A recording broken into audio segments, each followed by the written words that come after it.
Blog Talk Radio. Hello, everyone in the franchise world. My name is Paul Segreto, and this is Franchise Today. Well, exciting time coming out of two great conferences in franchising. 2 weeks ago was the Franchise Leadership and Development Conference in sunny Atlanta, Georgia. And then, of course, last week we were at the West Coast Franchise Expo in also sunny Anaheim, California. It was a good event. I thought the traffic was down a little bit at the event, but talking to the various franchisors in the booths, it looked like there were some qualified candidates out there, and an exciting time was had by all. Special thanks to MFV Expositions for a great event last week, and for Entrepreneur Magazine for putting on their great hospitality party. And the week before, always special thanks go out to our friends and our strategic partner at Franchise Update Media Group. It was really a great event. And if you hadn't had a chance to watch or listen to Speaker Peter Sheehan, who was at the Leadership and Development Conference, he was really quite informative and entertaining, and I would highly suggest that you try to find him on YouTube or online and listen to what he has to say. He was really a great keynote speaker, I thought. Coming up, I'll be in Philadelphia next week, and I'll be presenting at the Philadelphia Franchise Association meeting, and then, of course, the week after in Las Vegas at the the Restaurant Finance and Development Conference at the Bellagio. So franchising has really kicked into high gear with respect to events. And so I really thank all of our guests that take the time out of a very busy schedule to participate on Franchise Today with us. Special thanks goes out to Evan Hackle, the CEO of Engage Consulting and Tortle Education. Evan was my guest last week. We did experience, again, some technical difficulties, and I understand in the latter part of the podcast, I believe the last 15 minutes, for some reason or another, did not broadcast. Evan and I in the future will be redoing that show on a separate time, and then we will put that recording into the archive so that everybody gets the full breadth of our discussion on franchise relationships and engagement, which was really a great and, of course, a hot topic that's going on in franchising right now. Coming up, we really have some great stuff coming down the pike with Franchise Today. Next week, really special guest who will be calling in live from Dubai, and that, of course, will be Dr. John Hayes. So we're really excited to have Dr. Hayes on the show next week. He'll be promoting his new book that'll be coming out soon. If you're not really familiar with Dr. Hayes, I would suggest go to his blog at howtobuyafranchise.com. I mean, he coaches franchisees and franchisors alike. Really great stuff, and I'm really looking forward to Dr. Hayes being on the show. And like I say, he'll be calling in live from Dubai, so that's really exciting. Then a couple of weeks later, on November 19th, we have Nancy Friedman, the telephone doctor, will be talking with us about customer service, telephone, engaging people. Really going to be a great show. And then after the Thanksgiving break on December 3rd, we'll be talking about data, protecting it, securing it, in light of all the recent data breaches that we hear about both in franchising and out. And I don't think there's anybody out there that hasn't heard about the issues with Target and Home Depot, and in franchising with Jimmy John's and Dairy Queen.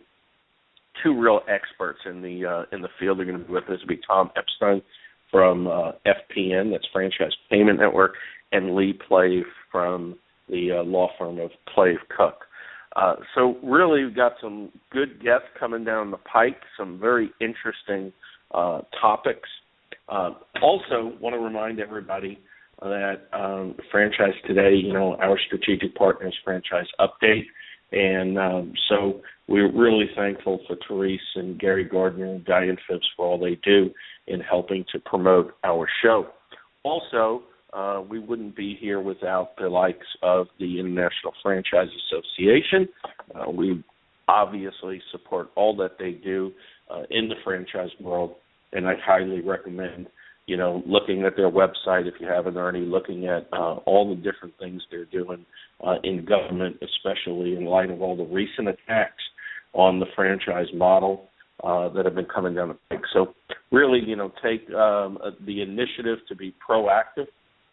Franchise.org is their site, and there's also the Franchise Action Network. But, really, when you look at what's going on in franchising and you see just this whole assortment of candidates coming from all different, walks of life, whether they be millennials, transitioning executives, minorities, moms re-entering the workforce, whatever the case might be, you have to wonder, back 20, 30 years ago, how this all took place, with different groups coming into franchising. I think the one that really stands out the most in my mind are women coming into franchising, both from a candidate standpoint and from a franchise professional standpoint.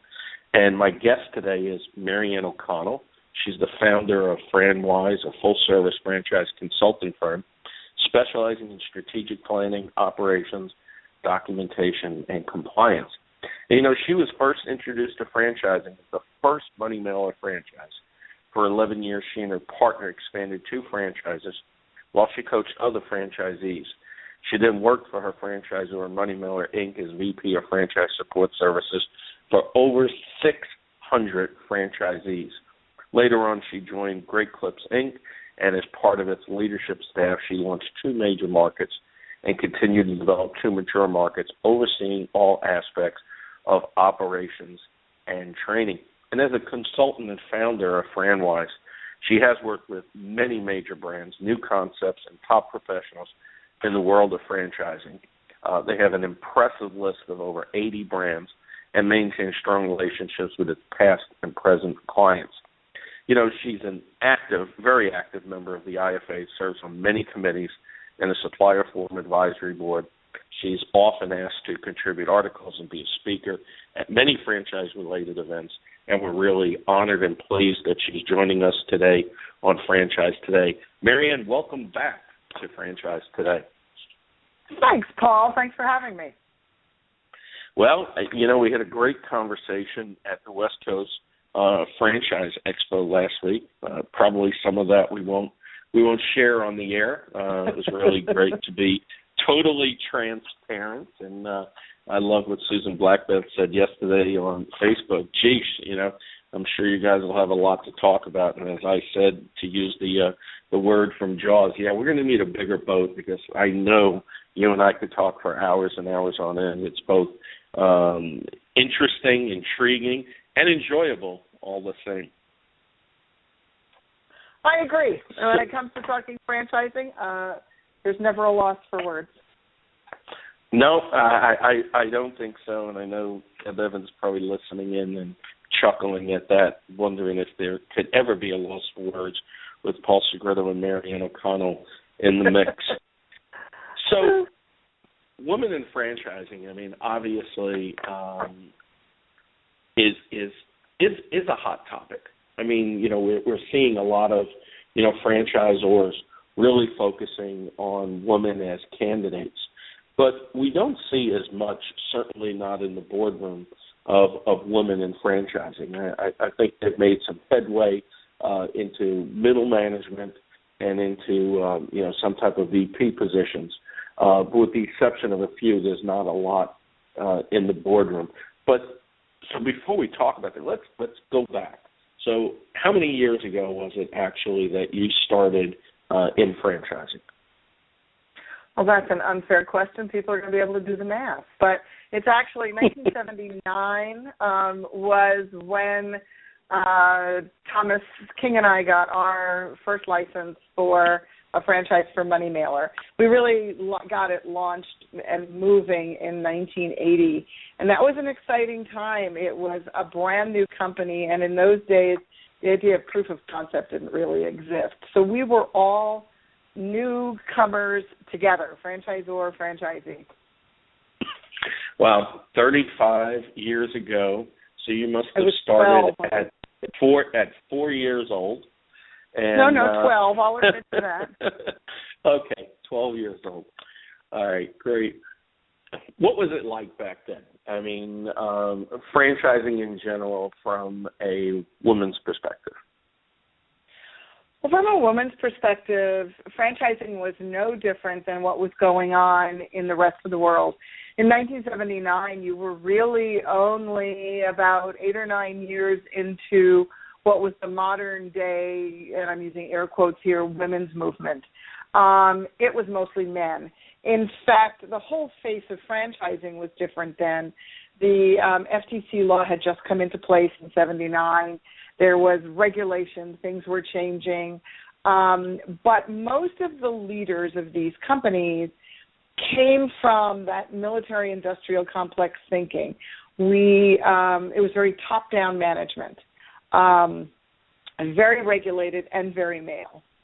So it was not a place where you saw a lot of women in leadership roles, and you didn't see a lot of women as franchisees. If they did come in, it was very much like I was. You were in partnership with someone else, a spouse, a boyfriend, something like that. Yeah, and usually in that role, it was the male that was, in essence, driving the front of the house business, while the female was handling the bookkeeping and some of the what was looked at as mundane tasks, especially back in the day with ledger sheets and what have you. So that's true. There was a lot of that, and then often what I would find is even if the woman was the driving force, because you have to remember, as Money Mailer franchisees, our job is we were selling ads to local businesses. Most of them were franchises of other brands. And even if that woman happened to be the driving force, the communication and everything coming down from the franchisor was generally to the male partner. Right. Our little brains weren't developed in 79, I guess. But, that was my time. When did you start to see a change over those 35 years? Was there a tipping point at any particular year, or have we not yet hit the tipping point? Well, there's been a gradual awakening to it.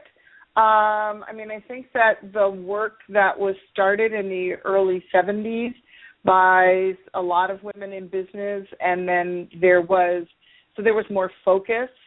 But it really seemed to me that by the 90s, things started to change much more dramatically. There had been a big push for people to identify that there wasn't, they were starting to do a little self-inspection. Well, wait a minute, I have an all-male board, or I have an all-male executive staff, and yet half my workforce is women. Maybe I ought to have some representation. So I would say by the 90s, a lot of the women who were students and journeymen for the decade or two before that were now really in a leadership position. They were ready to take leadership, and they started to. Mm-hmm. Research and statistics confirm that women have been steadily rising in the ranks of franchise operators over the past couple of decades. The SBA has actually been keeping tabs on women in franchising since the 70s, or so they claim. The SBA noted that women starting their own businesses have been on the rise for decades, so I think that's consistent with what you're saying. And one study found that 10% of all companies established between 75 and 2000 were actually women-owned franchises. And 5 years ago, the IFA estimated the percentage of women operating a franchise to be 25%. And that doesn't include another 70% of the population where men and women operate franchises as partners. So it's interesting to see this rise on the franchisee side, and of course, I definitely see that continuing to rise, and I see the balance of power being on the female side. Not much different than what's going on in many of the upper graduate schools, MBA programs and doctorate programs across the United States at universities and colleges. We're seeing more and more females. As a matter of fact, I don't have the actual statistic, but I heard recently that women represent over 50% of those going on for master's and doctorate degrees. So it seems like, franchising side, but again, that comes back to, the corporate side, the franchisor side. What is it going to take for women to have that type of equality in the boardroom, so to speak? Well, that's a heck of a question. I mean, it's something that on the political front this year, we're just looking at the debate is still there that people are looking for equal pay. Women are still underpaid for their male, in relation to their male counterparts. And I think the U.S. ranks 65th in the world as far as parity between pay for men and women. Sheryl Sandberg, in her book Lean In, mentioned that, we have the term the glass ceiling, and women came up to it and started to break through it about 20 years ago, but we really have not, across the board, moved the needle in terms of women executives, and that's in all business within the U.S. We make some gains, we get some losses, and I don't, if I had the answer to that, I would own the world. I do think this is something that's going to take time to change. Things are really happening. According to American Express Open, commissioned a report on women-owned businesses in 2014, there are now more than 9.1 million women-owned businesses in the U.S. That's up 68% from the year before. So things are shifting, but I think that the shift of ownership will be reflective of what's happening across society. The recession that started in 2008 shook a lot of people. The generation that's coming into the workforce now looks at things differently. A lot of people, my generation and a little older, looked at a job as some sort of security. I never did. I always thought I was going to get fired the next day. So to me, business ownership was just a little more control of that sphere. But I do think more people are blazing a path. There are more women who will go out and form a business. It might be the second income in a family. It might be the main supporting income. I think this is something that we have to give time and generations. I have a nephew who's 33, married. His whole world is different.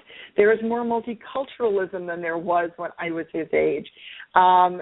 His friends and his influencers are in all socioeconomic groups, and some are major business owners and some are struggling artists, and everything seems to be a little more equal in that. And I'm thinking that will really be the great equalizer. Time is going to do it. But I don't say to anybody, hey, let's back off and not see what we can do to make gains for women, particularly women pay.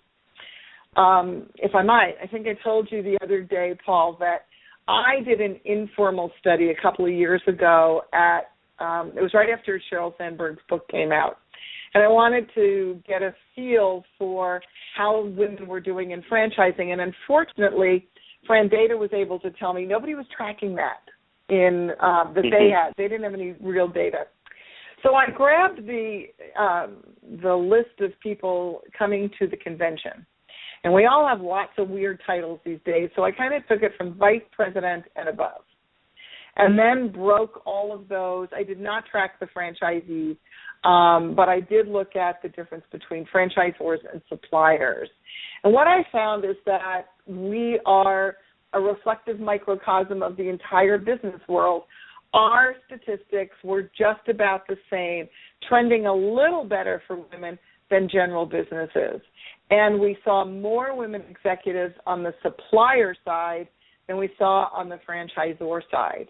And when I look through some of the brands, what I see is that, there, like myself, there are a lot more women who are starting their own businesses on the supplier side, and there's an anomaly that seems to happen on the franchisor side, that there are some amazing founders of companies who were women, but somehow when they are purchased or when they are expanded, it is men that get put into the leadership seats and not other women.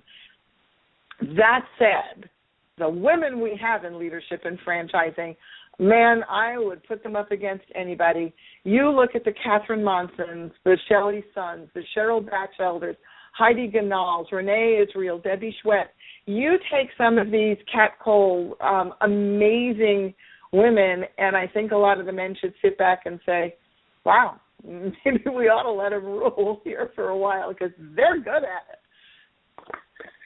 They really are. I mean, you mentioned some Hall of Fame names for sure. Just some tremendous talent in franchising and just some unbelievable leadership. You know, some recent articles pointed out some traits, personality traits, among other things, that seem to be the key in playing the role in women, you know, further developing in the franchise community. And there's one article by Kerry Pipes at franchising.com, part of the Franchise Update group. Women in franchising, this business is not just for men anymore. And he's got, you know, 4 things that he lists here. And one is women tend to be great organizers, can prioritize well, and have an eye for detail. Characteristics that are a perfect match for opening a franchise. Women often have the ability to think quickly, improvise, and adapt when necessary, to find strengths when it comes to operating a franchise. Definite strengths, I should say. Women are known to have strong networking, communication skills. Music to a franchisor's ears is communication with the franchisor, vendors, and customers is imperative. And female business owners also tend to be more financially conservative and willing to start small on their way to growing big. This is the kind of business approach and philosophy that is perfect for opening, operating, and growing a franchise. And franchisors know it. And using the list of names that you gave, I think all of them bring this type of detail to the boardroom, to the leadership position. There's no doubt.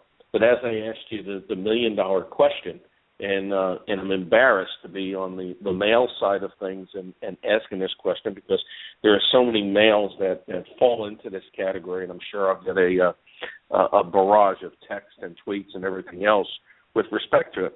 But, you know, one of the strong, you know, any one of the strong female executives, and if they're strong and they're strong-willed, they're smart, they're great at holding people accountable, and they're great at driving results. Yet, when they're referred to by people, you know, the B word, the bitch word comes out, oh, she's a bitch. And yet, when a man has that same group of personality traits, you know, they say, you know, he's a great leader. I mean, what do you say to that? I mean, when is that going to break the mold, so to speak? Because I'm tired of hearing it. Well, gosh, if I solve that, are we doing world peace in the next 10 minutes? I don't know. I really don't know how you do that. One of the things is don't get caught up in labels. I mean, I appreciate what Carrie is writing, but it's a broad brush. Women are no more monolithic in their talents and their abilities than are men. I'm a good organizer, and if you put me right next to my sister, who is a brilliant PhD college professor and can't organize her way out the front door. So, you know, you can't sit down and say women are, no more than you say men are. If men are still perceiving women who are strong and decisive and shedding kind of that feminine or that female side of them for a while they're in business and they decide the word is a bitch, then I would say women everywhere embrace that word. Because if that's where you want to be and if those are the attributes that it's going to take for you to be in that leadership role and that those attributes are admired in men but they just don't have the same moniker attached to them, then forget what the name is, forget what the word is, stick to the goal, stick to the vision. In time, things will change. In time, when the results are there for every stakeholder in that brand, the word will go away. And just as, I don't think we sit down and denigrate a man who comes into a business leadership role and shows great compassion and great warmth and great empathy for its stakeholders. So when he moves over into what would be considered a more female archetype, nobody gets on his case. So women, close your ears to the names and the issues and focus on the goals. I totally agree, and obviously there's some underlying factors in what some of these males think. So another question would be, should men be threatened by women? Threatened? No. Scared? You bet. If you give us our lead, we will take over the world. No, we're different. We are biologically different, and thank goodness, because it makes life a whole lot more interesting. But the differences should be melded to make one really strong corporate structure instead of searing it. Let me ask, and this is rhetorical, but let's ask the men who are listening out there, if the word is, well, I fear this, do you go home to a wife who is organized, who keeps your house running, who is very strict with the kids, can hug them when they need it, and can toe the line and push the lessons out when that's necessary too? It's all boardroom activity, but when it's done in that home fashion, I don't think anybody would say, I fear that. That's what they're looking for in a partner in their family. Well, why not take that same partnership mentality and say, I need that same partnership. I need that same merging of talents and opposing attributes to make my company stronger. Men or women. Unfortunately, there for women leaders. Yeah, I was going to say, unfortunately, there's some men out there that have a hard time, working under a woman in a leadership position and taking orders, so to speak, and collaborating with them. That's still had a way to go, but those people really need to dig down inside and get over it and work towards, as you said, the results more than anything. That's more of a personal issue, and that's where a good personal coach, or if they want the name of a good therapist, I'm happy to pass that on. That comes down to personal things. And I worked for somebody in my career who was the same age as I. I'm actually 4 months older than that person, and I'm not going to give you any hint as to who that might be. But he was quite a misogynist, and it surprised me, seeing as we had come up through the same age. This was a person who didn't believe that women should be in business. He didn't think women should be allowed to play golf. Well, you have to accept at some point that we all have different shortcomings, and one of those might be that kind of blind ignorance. And no one's going to change that. So whether you be a man or a woman, at some point in your career, you have to look at that and say, am I going to win this fight, or am I going to go to a different battlefield? I chose to go to a different battlefield.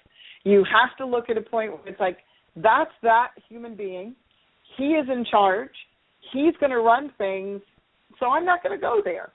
I don't have to tilt at every windmill. Don Quixote was a male, not a female. I don't have to worry about that. I'm moving on to something else.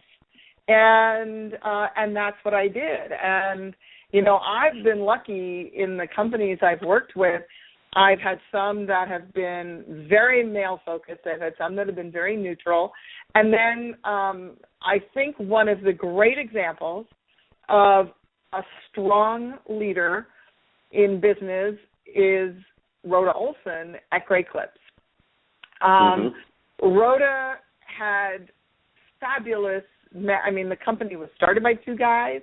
It was run by Ray Barton for years and years and years, and yet most of the managers, most of the frontline employees, and most of the support staff were women.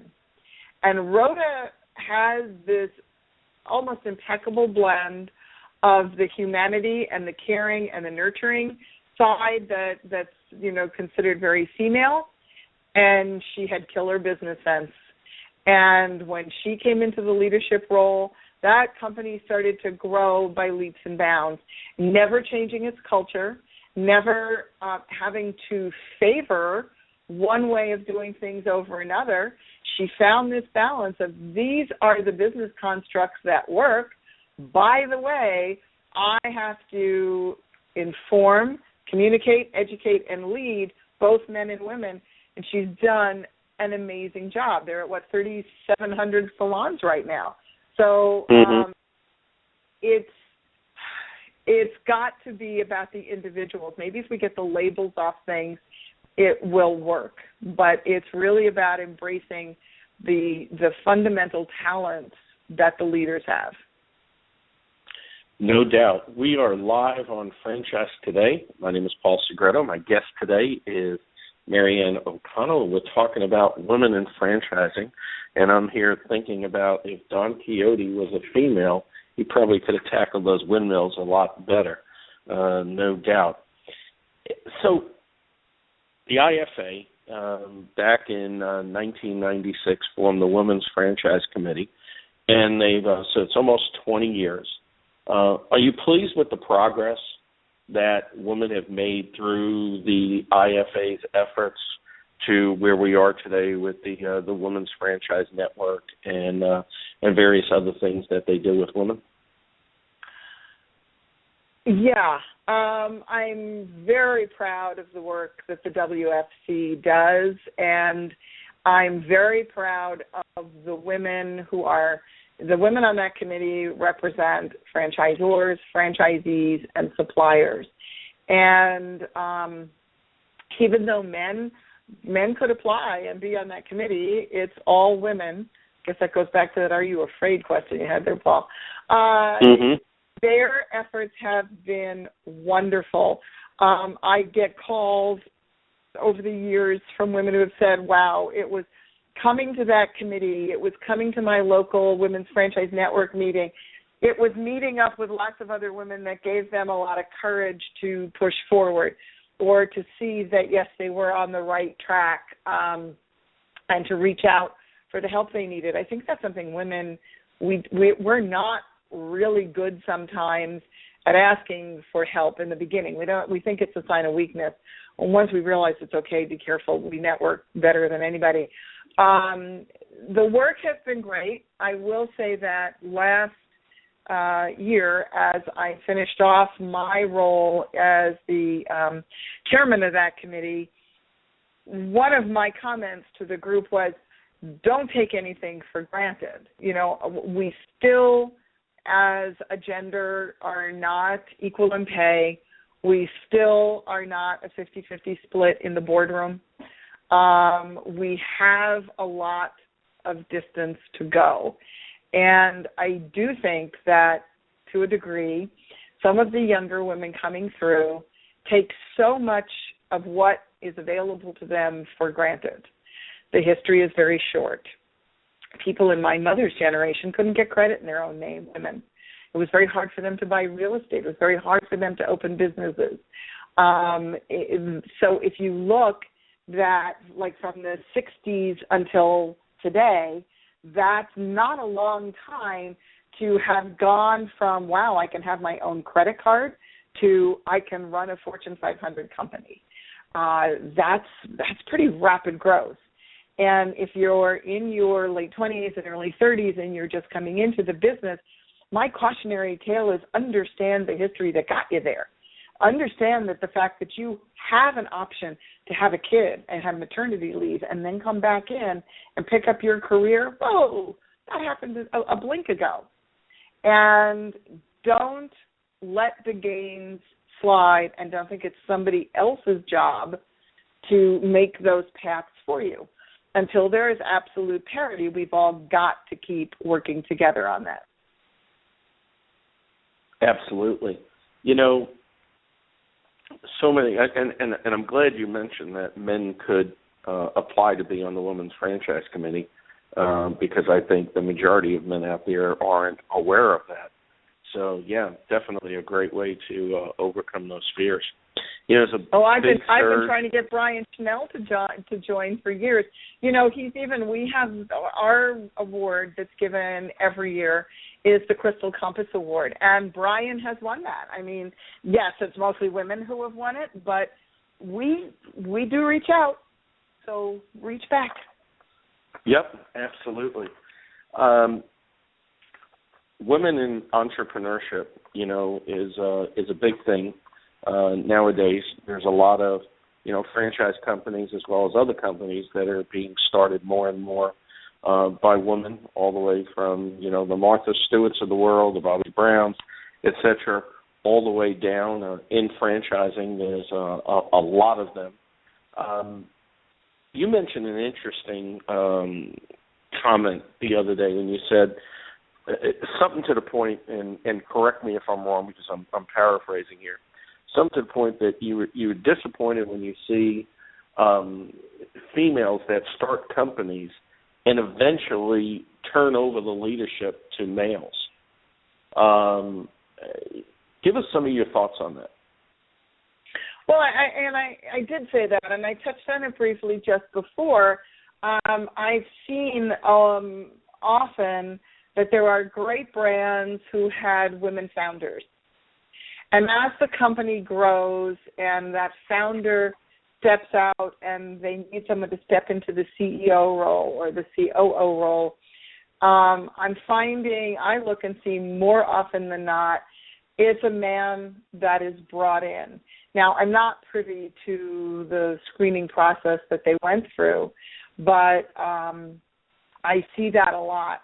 And I think you also know that I work with Susan Black-Beth on Franchise Capital Exchange, where we are helping to match private equity partners with franchisors. And first of all, I don't see women coming in on the money side. And I hear the talk afterwards about how they can help those emerging brands set up their board of advisors and their executive team, and the discussion is always to the men that they know. Well, if this brand was conceived, nurtured, grown, and brought to a point where somebody wanted to acquire it by a woman, that I'm not saying it has to be a female energy that went to it, but there is a component to that. Why not continue it? Why is it that when the expertise, when the outside expertise is sought, more times than not, it is sought from men? I take my hat off big time to the people at Rourke who turn around and say, hey, there's some great women talent. Again, two that I had mentioned before. When you look at the likes of Catherine Monson and Kat Cole, you can turn around and say, yes, they understand that it is the talent that will out, not the gender. And I would prefer to believe, because I just would prefer to believe in the good in everyone, that a lot of this is because men have been networking with their peers, with other men, and so they know more people who are men who would fit into the CEO role. But I would ask everyone, I would challenge those people, the founders, when they're looking to hire into it, when new investors are coming in, expand your search. There are some incredible women out there who would be great. Yeah, no doubt. And as you pointed out, there's a lot of, entrepreneurs and CEOs that are on the supplier side and do a phenomenal job in their industry, in their specific talent and certainly within their company. And I think current company notwithstanding, I think you do a great job with FranWise and love how you have evolved that business over the years and stay actively involved. There's some others, that are out there as well. Dawn Kane comes to mind. There's plenty of others. But as you mentioned, there's not a lot of women on the money side, and there's really not a lot of women on the legal side.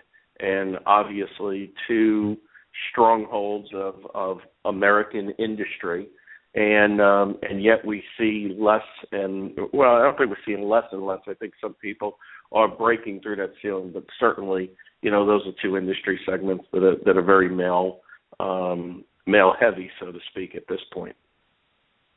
I don't know the statistics within those segments, but even if those two business sectors were to be reflective of the general statistics, we all have room for improvement. But not, you challenged me in our conversation on Saturday, Paul. It was basically a challenge about affirmative action. I don't think we need to make room and promote people simply because of their gender. It really has to be on merit. So if you want to turn, if I'm saying don't promote someone just because they're a woman, you need to turn around and say, well, I'm also not going to promote somebody just because they're a guy. Right. And I hope, I really hope we are past the point in this society where you have people who are saying, I'm not going to promote or make an opportunity for that woman because she's in childbearing years and I don't want to invest in her and she's going to go off and have kids. There are ways to balance that. There are a lot of husbands that are quite happy to stay home and raise the kids while their wives are out making their careers. There are other options. So just change some old world thinking. And I would say expand the networking. Women network very comfortably with men. I don't know that men network as comfortably with women. And are we back to that when Harry met Sally basic questions? Can men and women actually be friends? I think so. Well, yeah, but I think so. But a lot of men are intimidated by strong women. I definitely think that's the case. I don't know why. I think especially if you're talking about something that we're all passionate about, which of course is franchise success and best practices and stuff. We have what I would think to be equal knowledge or should have equal knowledge. Why be intimidating, sitting down talking with women or maybe quite frankly, is that three-letter word comes into the equation, sex and, how, a lot of men are looking at women as objects and have a hard time taking them seriously, which I think is absolutely stupid, but we know that's still part of the equation. So I'll go back to one of my original premises, which is that not stopping my push and my want for a true parity and equality now, but I would turn around and say time can heal this. If we continue to make gains and our children, boys and girls, are raised to appreciate the value of each person as an individual, not defined by gender, then perhaps in time the idea that, a guy being intimidated by a woman who is strong and in power, that might disappear. I would hope so, because we really do have a lot of great stuff to bring to the table, guys. We really do. Absolutely. So let's look at the top. In your opinion, is there more that the IFA can do? I don't know that the IFA as an organization, well, we could have a few more women on the board of directors. We have more than we've had, and the ones we have are, blockbuster. And some names I've already thrown out: Shelley and Catherine Monson, and coming into the chairmanship is Melanie Bergeron, who is amazing. Susan Blackstaff is on. We've got great women who are there, but it would be great to see if the numbers started to equalize. But that can't happen if you're looking for people in leadership roles. Our board can't be reflective of anything other than the makeup of the community. So it's up to the community to make that change. I think the IFA does a great job in two ways, through the Women's Franchise Committee and through their diversity committee. And remember that diversity does include diverse gender roles. So they have been on the forefront of that for many years, way before a lot of other people were doing that. And if we just stick to that, but look, I even look within the organization itself and say, great, do we have great women leaders right within IFA staff? And we do. You have Elisa Harrison, you have Ann Pudiak, who are on the VP level. You want to sit down and just start to look in there and say, not I have to fill a slot with a woman, but I have to fill a slot with a great talent who's out there. Absolutely. Should always be the best person. So you're sitting across from a recent graduate, a female, who is asking you for advice, career advice, as to, what, she should aspire towards. What kind of advice would you give somebody in that position? Be true to yourself.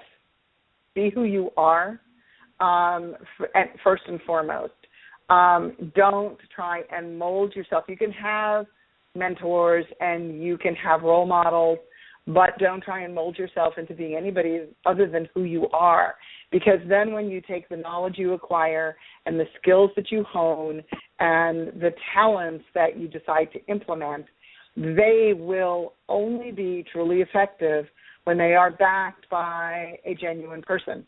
So you have to be who you are and know what you want, and that also helps you make better career decisions. I look at it the same as on a corporation level. No, I don't believe corporations are people. Corporations have mission statements. And I have always told my clients that a mission statement is, if you constantly go back and look at it, it makes all your decision-making processes so much easier because you weigh it against the mission. Does this support the mission? No. Then that's probably something we shouldn't do. The same thing as individuals, whether you're a man or a woman entering the business field, by knowing yourself, by truly starting to understand what your core values are and what you want as a human being. What we want within our career is going to change. That comes with wisdom and age. So, gosh, at my point in life, I must know a lot of stuff. But jokes aside, you got to sit down and say, if I know who I am, I know what my values are, and I know what, at the end of the day, is important to me and what I would want to teach my children, then I am going to make better business decisions. And some of those decisions will mean, do I even want a leadership role? I've counseled a lot of women to not go for that they really think that they want to be a CEO, but they really don't, because when you look at some of the sacrifices that you make in terms of the time needed, the dedication, the study, the travel, if that's going to take them away from their home and their kids, then what is the most important? You can't have two that are absolutely equal. That's going to help determine, because something will suffer. In fact, going back to citing Rhoda Olson, she's the one who told me this whole idea of work-life balance doesn't exist. It is a matter of choosing which things you are willing to do without, which things are you willing to let take a back seat. So if you know who you are, that helps determine, do you want to follow a leadership path? Are you better in a corporate situation? or are you really best being independent or being an entrepreneur? You know, in other words, Godfredo Tute from Money Mailer used to tell people when he would give me recommendations that it was, she's fabulous. She's a horrible employee, but you should hire her as a contractor. I figured out early on, I am a horrible employee. I'm a youngest child. Don't tell me what to do. And I do much better when I'm on my own. And even on my own, that doesn't mean that I want to be the head of a large company that I've formed. I have made the decision to stay boutique size because there are only 3 of us. And I like that works well for me. It took time to understand who I was and what fit. And when you find the fit for your talents and your priorities, you're going to shine. You're going to rise absolutely to the top of that portion of your world that you want it to be. So that is my advice to people. Yes, pick your role models, pick your mentors, but first, learn you. I just absolutely love that. It's nothing less than what I would have expected you to say, but you articulated it so well. You know, be who you are, and I would add to that, don't settle. Don't settle for anything less than what you want and desire. We're on Franchise Today Live. My guest is Marianne O'Connell, and we're wrapping up this week's segment of Franchise Today on women in franchising. You know, yesterday I saw on entrepreneur.com an article that came out, Franchise Players from Finance to $1 Million Franchise. And it's about Stacy Houston, a franchisee in the Dallas area for Handyman Matters. And Deb Evans and myself had the great honor of sitting with Stacy at dinner, an impromptu dinner, because we were introduced to Stacy from Lori Saffron, who's with Handyman Matters. And Stacy was there to receive a Franchisee of the Year award with some others from Handyman Matters. But it's really interesting. The article says after 16 years in banking, so here's a female on the money side, Stacy Houston wanted to control and invest in her own business venture. The former Wells Fargo financial employee saw franchising as a chance to break free from a corporate job while minimizing the risk of opening a new business. And 4 years in, it looks like she made the right choice to open a Handyman Matters. Her franchise recently grossed over $1 million. And that's just extraordinary. It really, I mean, this story epitomizes to me the greatness of franchising. Male, female, black, brown, white, Asian, African American, it doesn't matter. This to me epitomizes the great things that franchising can do. But you got to bring your talent in. You've got to bring your commitment in. You've got to bring your drive and desire. And quite frankly, we're talking about women in franchising. I mean, here's somebody that, you know, is doing such a fantastic job. I don't know many men at that level in such a short period of time, you know, that really can compete in this industry segment. She chose an industry segment that's primarily male-driven, but of course a lot of males that get involved in that are looking to pound the nails themselves. And talking with her, I was really impressed at her focus on business development and really looking at this as an opportunity. And I think this is another breakthrough for women in franchising and in business in general, is not forcing themselves in the stereotypical role of operating what many consider to be a woman's business, you know, the floral business, candy business, children's business, etc. Looking at it and looking at the right opportunity, because at the end of the day, you know, franchising is nothing more than a vehicle to achieve your wishes, hopes, and dreams. So she was clear-cut. I have to say, after talking with her, Marianne, if you were talking to this girl back when she was coming out of school, you know, and saying to her, be, you know, true to yourself, know who you are, she definitely has those traits, and I don't think anybody's going to change that anytime soon. Just a fantastic person. Any comments on that from your perspective? Well, I love hearing stories like that, and I love hearing stories that might be classified as gender bending. Like, wow, it's a handyman business, and here's this woman with this great success. At the West Coast Franchise Expo, one of the symposia was done. It was about women in franchising, and it was a panel of Debbie Schwetz from Nothing But Cakes, Nancy Bigley from Bottle and Bottega, Renee Israel from Doc Popcorn, and representing the franchisee point of view, was Sonda Kitchen from Mr. Rooter. And again, here is a woman who has had extraordinary success in what would be considered a male-dominated franchise. And she had a great line. She said, you have to find your passion in the business. And that's part of, I say talent, she says passion. And she kind of laughed. She goes, in the beginning, the passion was the paycheck. You did whatever you had to do, and that's another thing you have to bring to whatever business you are, is you've got to do work. Anything that you're going to get in life requires that you got to do work.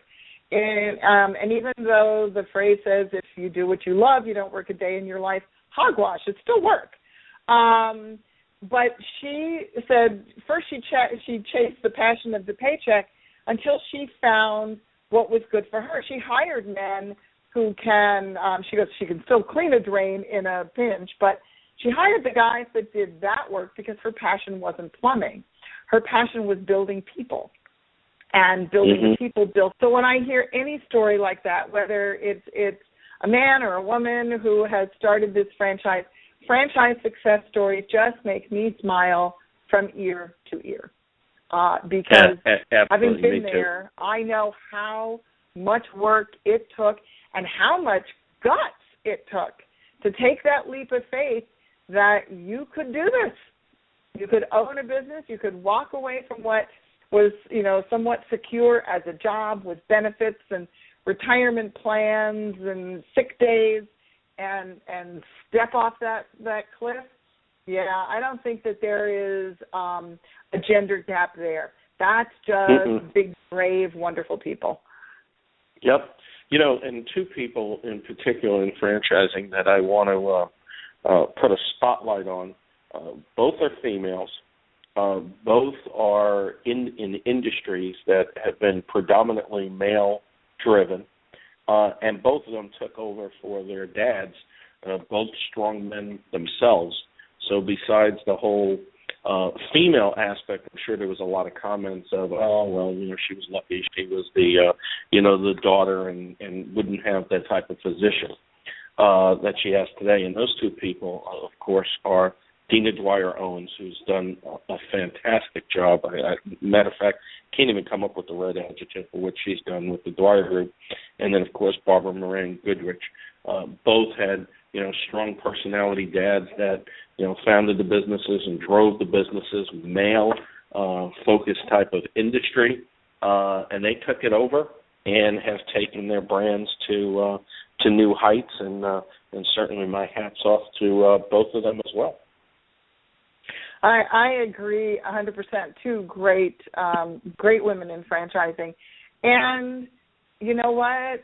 They never had to let go of being feminine. I mean, those are just two big-hearted, feminine women. They've got it pretty darn well around. Yeah, pretty damn good. Well, Marianne, we're running out of time. I think we're less than 90 seconds. It's amazing how fast an hour by when you're having fun. I really enjoyed you being my guest tonight. You can be Oops, and here we are in 90 seconds. I couldn't hear you, Paul. I'm losing you, but thank you for the opportunity. And to all the women out there, just go for it. Figure out who you are and go for the best you.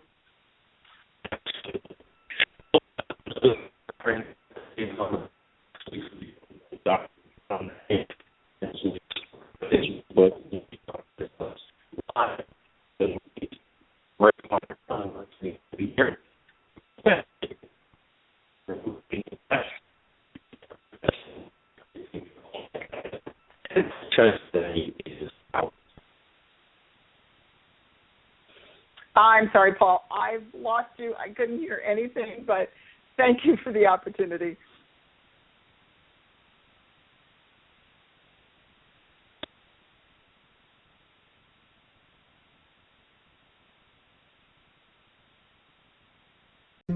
When you're part of a military family, you understand sacrifice and support. So at American Public University, we honor your dedication by extending our military tuition savings to your extended family. Parents, spouses, legal partners, siblings, and dependents all qualify for APU's preferred military rate of just $250 per credit hour for undergraduate and master's level programs. American Public University. Value for the whole family. Learn more at apu.apus.edu/military.